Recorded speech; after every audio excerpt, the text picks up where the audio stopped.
Sekarang ialah ibadah petang perayaan roti tidak beragi. Mari kita mengambil masa untuk mempelajari firman Tuhan dengan khotbah bertajuk Perayaan Roti Tidak Beragi dan Penderitaan.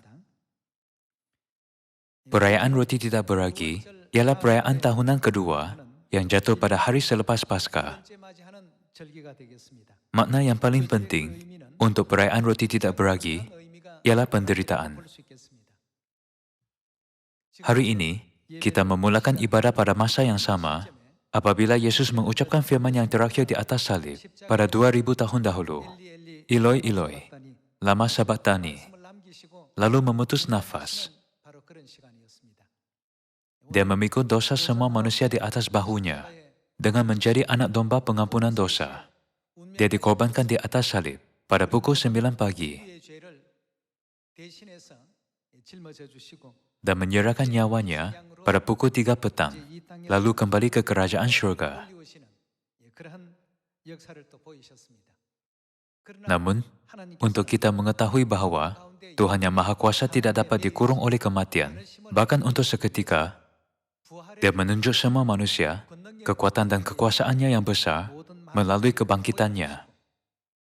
Dia menyuruh kita, anak-anaknya, untuk mengikuti jalan kesusahan dan penderitaan hingga akhir, dan berfirman, tidak kira apa penderitaan dan kesusahan terjadi dalam perjalanan kita, penderitaan untuk kebenaran itu bermanfaat. Sekarang, kita menginjil kepada semua orang dan bangsa di dunia, mematuhi kehendak Bapa dan Ibu Syurgawi. Dalam perjalanan ke syurga, ajaran tentang bagaimana menakuti Tuhan dan menyembahnya dengan betul sedang dilakukan di seluruh dunia. Pergerakan ini kini dijalani oleh semua nabi Tuhan yang banyak berusaha untuk menyampaikan ajaran kepada semua manusia. Dalam penyampaian ajaran Tuhan, jalan yang kita lalui tidak sentiasa lancar dan senang. Kadangkala, kita bertemu dengan orang yang menentang, menghalang, atau memfitnah kita. Ada juga orang yang membantu kita menjalani kerja penginjilan.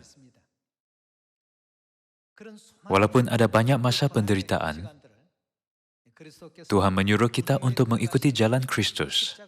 Tidak kira apa masalah dan kesusahan yang akan kita hadapi. Sentiasa mengenangkan jalan salib yang telah dijalani oleh Kristus untuk kita.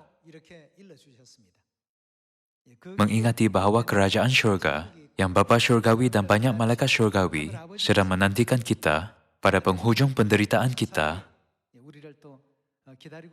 janganlah berasa kecewa atau berputus asa sehingga akhir.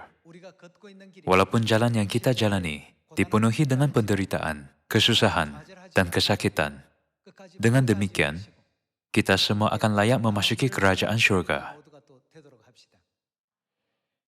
Mari melihat buku Matius, bab 16 ayat 24. Lalu Yesus berkata kepada murid-muridnya, "Setiap orang yang mau mengikut aku, ia harus menyangkal dirinya, memikul salibnya, dan mengikut aku. Karena barang siapa mau menyelamatkan nyawanya, ia akan kehilangan nyawanya. Tetapi barang siapa kehilangan nyawanya karena aku, ia akan memperolehnya. Apa gunanya seorang memperoleh seluruh dunia, tetapi kehilangan nyawanya, dan apakah yang dapat diberikannya sebagai ganti nyawanya?" Seperti yang difirmankan oleh Yesus dalam ayat 24, jika kita ingin mengikut kehidupan Kristus, syaratnya adalah kita harus memikul salib sendiri dan mengikutnya. Jalan untuk mengikut kehidupan Kristus tidaklah sentiasa lancar dan senang. Kita sentiasa menghadapi banyak kesusahan dan penderitaan. Walaupun jalan itu penuh dengan banyak penderitaan, kita tidak boleh lupa bahwa dunia yang betul-betul indah dan mulia yang telah disediakan oleh Tuhan sedang menunggu kita di penghujung jalan itu. Janganlah kita dikalahkan oleh kesusahan. Janganlah berputus asa dan janganlah jatuh.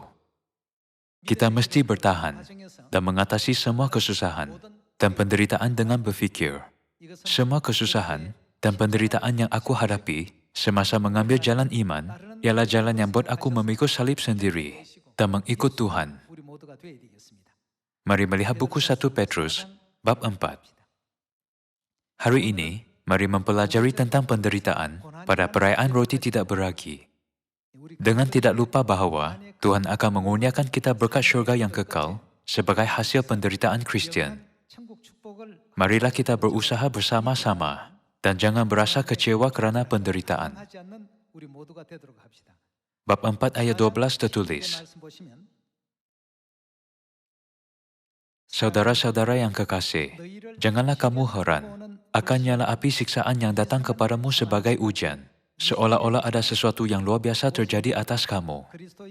Adalah sangat penting untuk mengambil bahagian dalam penderitaan Kristus. Sebaliknya, bersukacitalah sesuai dengan bagian yang kamu dapat dalam penderitaan Kristus, supaya kamu juga boleh bergembira dan bersukacita pada waktu Ia menyatakan kemuliaannya. Ayat 14. Berbahagialah kamu jika kamu dinista karena nama Kristus, sebab roh kemuliaan, yaitu roh Tuhan ada padamu. Semua penderitaan yang kita hadapi dan pengorbanan kita dalam proses untuk mengikuti kehidupan Tuhan sebagai orang Kristian tidak boleh dianggap sebagai penderitaan dan pengorbanan. Dari sudut pandangan rohani, semuanya dianggap sebagai pingat rahmat. Memandangkan kita dalam badan fisikal adalah susah untuk menahan penderitaan yang sebegitu. Sebab itulah kadangkala kita berasa penat, kecewa, atau duka cita, dan bahkan ingin mengelak jalan itu pun. Namun Tuhan kita berfirman, jika Anda ingin mengikuti aku, jika Anda benar-benar ingin mengikuti aku ke tempat yang aku pergi, maka Anda harus memikul salib kamu dan mengikuti aku. Tuhan berfirman, mereka yang tidak memikul salibnya tidak dapat mengikuti aku hingga akhir. Oleh itu, tidak kira apa masalah dan kesusahan yang kita hadapi, marilah menerima semua penderitaan itu dengan penuh sukacita demi kebenaran, sehingga masa Injil ini diberitakan di Samaria sampai ke hujung bumi, dan sehingga kita mencari semua saudara-saudari yang hilang. Yesus menjelaskan contoh tentang penderitaan melalui perumpamaan orang kaya dan Lazarus. Orang kaya itu hidup tanpa sebarang penderitaan. Namun, kehidupan Lazarus penuh dengan penderitaan. Semasa kamu hidup di bumi ini, kamu hidup tanpa penderitaan. Sedangkan Lazarus hidup dengan banyak penderitaan. Jadi, tidakkah itu adil bahwa kamu menderita di lautan api yang kekal, sedangkan Lazarus sekarang dihibur di kerajaan surga yang kekal? Apabila Yesus menjelaskan melalui perumpamaan orang kaya dan Lazarus, Dia membandingkan orang yang hidup dalam penuh penderitaan di bumi dengan orang yang hidup tanpa penderitaan, tetapi hanya mengejar keselesaan dan kesenangan.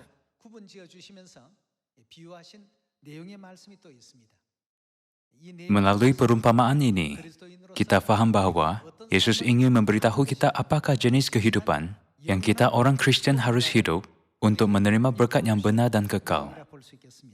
Kalau begitu, mengapakah kehidupan orang Kristen disertai dengan penderitaan seperti itu?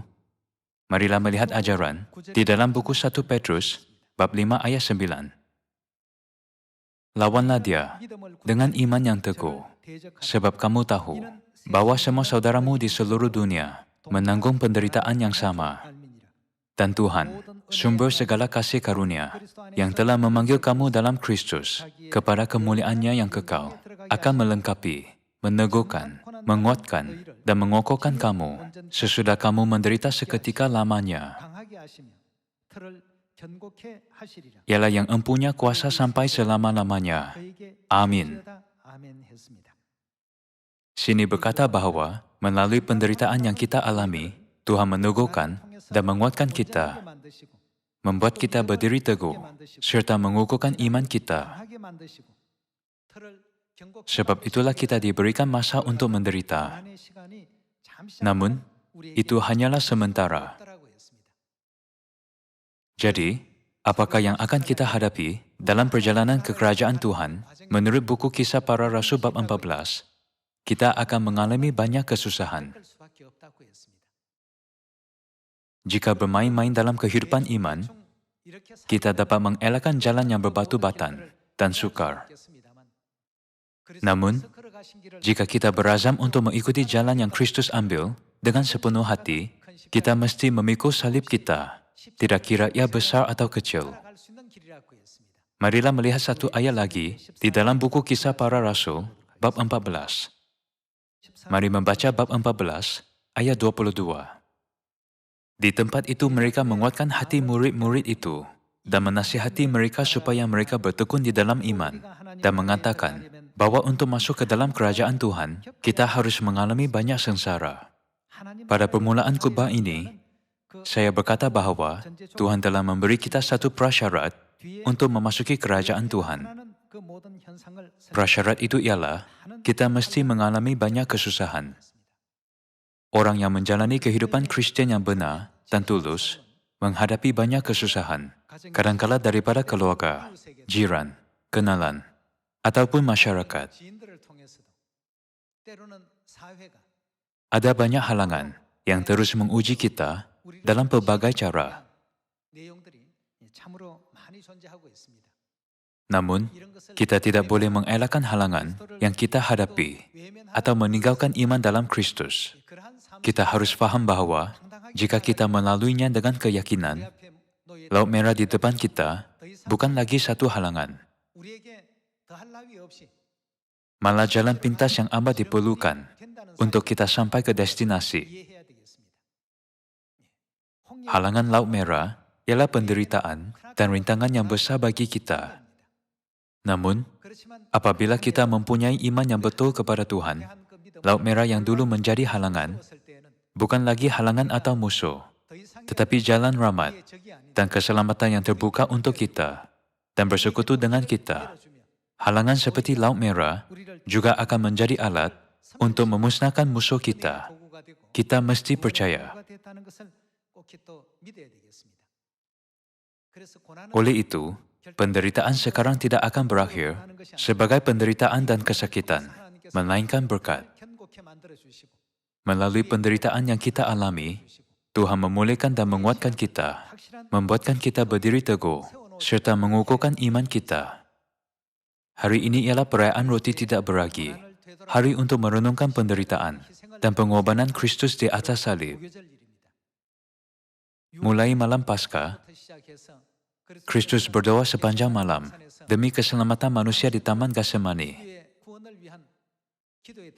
Di situ, dia juga nampak penderitaan yang akan dihadapinya demi keselamatan kita.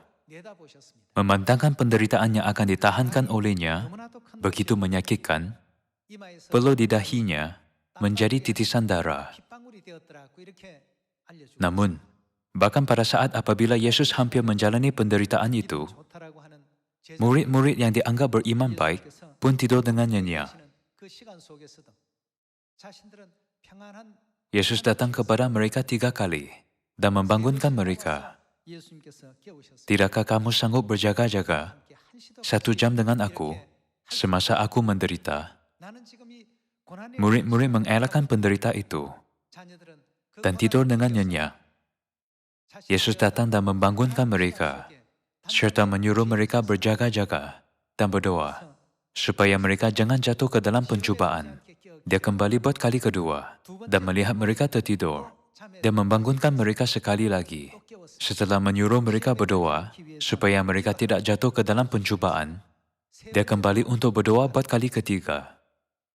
Apabila dia kembali selepas berdoa, mereka tertidur sekali lagi. Kalian semua, inilah kita. Walaupun semasa Bapa dan Ibu Syurgawi sedang menderita, kita, anak-anak mereka, sentiasa cuba mengelakkan penderitaan dan hidup dalam kedamaian serta kepuasan. Namun, marilah kita mengingati penderitaan Bapa sekali lagi melalui perayaan roti tidak beragi ini. Dia menderita untuk kita, anak-anaknya. Mulai selepas Paskah hingga awal pagi perayaan roti tidak beragi, Yesus dijual oleh Yudas Iskariot untuk 30 uang perak. Mengalami kesakitan disangka oleh Petrus, bahkan 3 kali pun. Dan kesedihan ditinggalkan oleh semua murid yang lain. Tiada yang menyokong Yesus atau membantu dia. Apabila orang ramai diberi peluang untuk memilih antara Yesus dan perompak, mereka menyukai perompak daripada Yesus dan menolak dia. Dengan demikian, dia tidak dikenali oleh masyarakat. Walaupun dia tidak berdosa, dia menjalani penderitaan yang mengerikan dan disalibkan pada pukul 9 pagi. Mereka memakai mahkota duri di atas kepalanya. Orang di sekeliling meludah, menghina, mengejek dia, dan bahkan menghina dia dengan membuang undi serta membahagikan pakaiannya. Namun, memandangkan itu, jalan untuk keselamatan anak-anaknya, dia menahan segalanya dan mengambil jalan itu dengan kesabaran. Kristus digantung di atas salib pada pukul 9 pagi dan putus nafas pada pukul 3 petang di atas salib. Menurut kalender suci, semuanya ini berlaku pada 2000 tahun dahulu, mulai dari Paskah yang kita rayakan semalam, sehingga perayaan roti tidak beragi yang kita rayakan pada hari ini. Janganlah menganggap ini sebagai sesuatu yang berlaku di sejarah pada 2000 tahun dahulu dan ditulis di dalam Alkitab. Sebaliknya, kita harus menyadari kasih Tuhan tidak terbatas untuk kita. Hari ini pada perayaan roti tidak beragi, janganlah kita lupakan bahwa satu-satunya yang Bapa dan Ibu mahukan ialah keselamatan kita, meskipun mereka mengalami semua penderitaan itu. Kita sendiri juga mengalami kesusahan dan penderitaan semasa memimpin saudara-saudari yang hilang kepada keselamatan. Yudas Iskariot mengkhianati Yesus, dan Petrus menyangkal dia. Semua murid-murid yang juga berkata, kami akan mengikuti Tuhan hingga akhir, bahkan sampai ambang kematian, pun menafikan Yesus dan melarikan diri. Walaupun kita menghadapi situasi seperti ini, janganlah kita melupakan mesej kasih Tuhan yang diberikan olehnya, bahkan pada saat-saat sukar terakhirnya. Aku mengasihi kamu, sampai kepada kesudahannya. Kita mesti pelajari penderitaan Kristus ini. Saya bukan maksud bahwa kita mesti mengambil jalan yang menyakitkan dengan menyakitkan sendiri. Tetapi kita harus rela mengikuti jalannya yang menyakitkan, jika itulah penderitaan yang kita alami, semasa mencari saudara-saudari yang hilang. Marilah melihat satu ayat lagi. Marilah membaca buku Filipi, bab 1 ayat 27.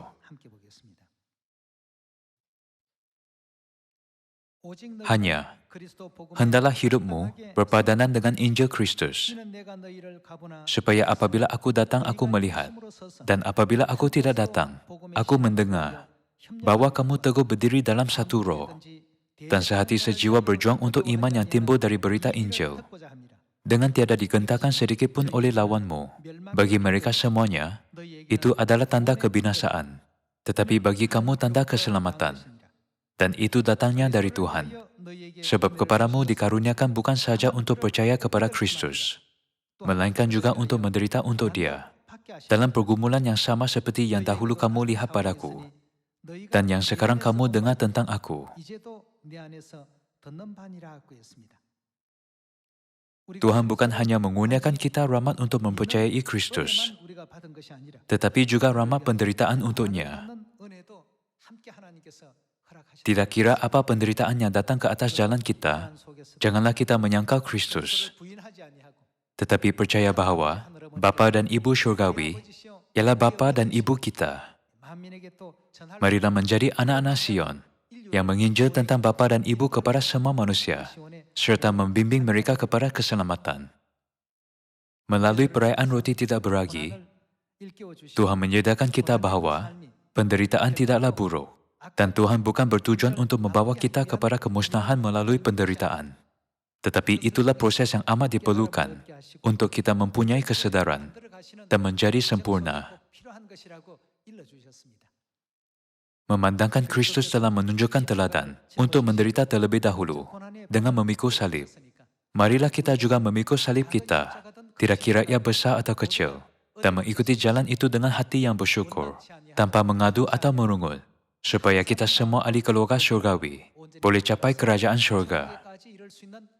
Dengan ini, saya ingin menambahkan khutbah ibadah petang. Terima kasih.